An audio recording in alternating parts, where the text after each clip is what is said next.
What's up? Jim Johnson here with Ben Troop. Welcome to the Southern Pigskin Bud Light Power Poll presented by Bud Light. We're going to be breaking these down all throughout the season. We've been releasing these for a few years, but we wanted to provide a little more context to them this season. So over the next couple months, Ben and I will be joining you each week with the release of the Power Poll to kind of talk about the thought process, what went into it, if we agree or disagree, because this isn't just us going into this.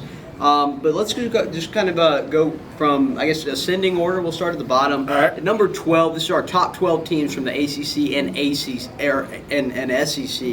We're starting off with Missouri at number 12. New quarterback replacing Drew Lock. It's going to be really interesting to see how Kelly Bryant meshes with Derek Dooley. I mean, it shows how the impact of Kelly Bryant. I mean, I don't know if they still are not eligible for a bowl game right now, but I think he's probably the most intriguing player, not just in the ACC or the SEC, but just in college football. Kelly Bryant, Mizzou, they're going to probably play the spoilers all year. Being ranked number 12 shows them guys still got big-time offensive firepower. At 11, we're going to the ACC, where we have Syracuse coming off a huge season. I know your guy, Dino Babers, has done a great job of that program. Some of the best special teams in the entire country, also replacing their quarterback. And speaking of replacing quarterbacks, Miami, kind of a surprise. They're going to start Jaron Williams taking on your boys this weekend in Orlando. DJ Dallas, man, going to have to be featured a lot. You mentioned Williams was the guy that beat out, beat out Tate Martell and those guys. Only thrown 3 passes in college football hits, all coming against Savannah State. But Miami's going to, can Manny Diaz get the U back to being the U?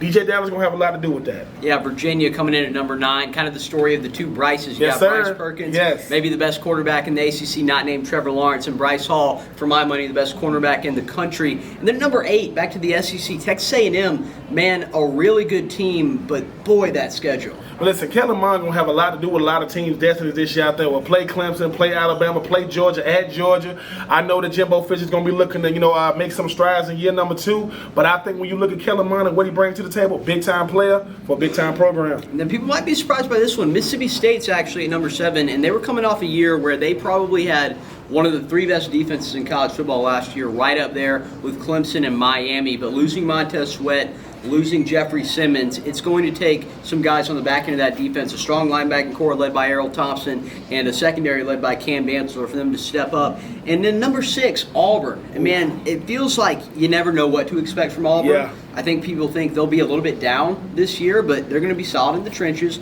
All 5 starters back on the offensive line and a defensive line led by Derek Brown that could be one of the nation's best. Auburn, we're going to learn a lot about Auburn really, really quickly. Auburn is a team, like you mentioned, they got a big-time defensive line. They don't lack players.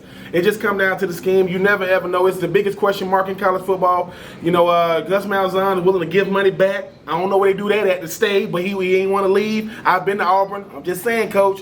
But you know a little bit more about Auburn than me, too much corn and all that. But we'll see what's up with them all the time. And I'll give you the floor here, Ben. Your Florida Gators coming in at number 5. The thing about Florida is, can Dan Mullen, take that next step? I mean, Felipe Franks, a lot gonna ride on him. You talk about a secondary, then you go back to maybe like that 08 team, the way you loaded, you got Wilson and Henderson at the cornerback position, loaded at receiver, loaded at running back. Finally got some tight ends, and Kyle Pitts and Curl and those guys going to try to get some balls thrown to them. But I think at the end of the day, it's going to come down to that retooled offensive line. Jawan Taylor was a guy that is going to be hard to replace him. You talk about a retooled offensive line that's going to go up against some big time teams starting out with Miami this weekend. But hey, man, we're going to go as that offensive line go. And if the offensive line can be kind of serviceable, Florida got a shot this year. And then we're into the top 4 now. LSU defense should be really good. Yeah. Ought to be able to run the ball. Yeah. But what's going to be the difference between this team and all the LSU teams we've seen for, a decade now? Well, been the same thing we've been talking about with trying to replace Tim Tebow. I don't know who they've been trying to replace.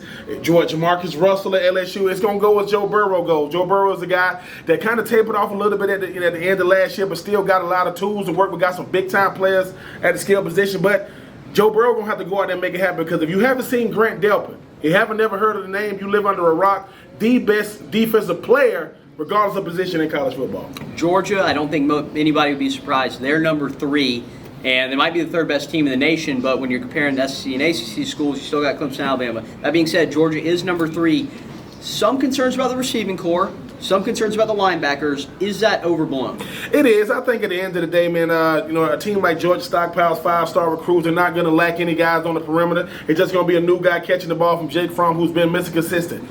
But just like I told you about Grant Delpit, if he's the best defensive player in college football, Nolan Smith is going to be a name to know. True freshman, pass rush sensation, going to be asked to do a lot this year, but should definitely bolster a defensive line. But he's going to have to be that big-time veteran for those guys. All right, now we're going to go ahead and jump to number 1, and I'm actually going to ask you, do you agree with it? On Southern Pigskin, we have Clemson over Alabama. And again, based on last season, clearly Clemson's best team. They proved it on the field. But this is a projection. Do you think Clemson going into 2019 is better than the Tide? No, it's hard for me to say anybody's better than the Tide. I mean, the last time we saw Clemson, obviously they put that thing on the Crimson Tide. But look, nobody circles the wagons or holds grudges or is petty or game plans like Nick Saban. You give Nick Saban a full off season to think about what happened to him the last time he was on the big stage. While Clemson is definitely the hottest team right now coming to 2019, the best team, for my money, is always going to be them boys from Tuscaloosa. Well, look, after last year, at least until proven otherwise, I do feel pretty safe assuming that Clemson is going to be at the top of this ranking. We'll see how it changes over the course of the season.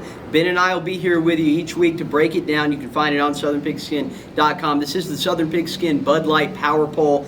Me and Ben will be here with you every week. Check back.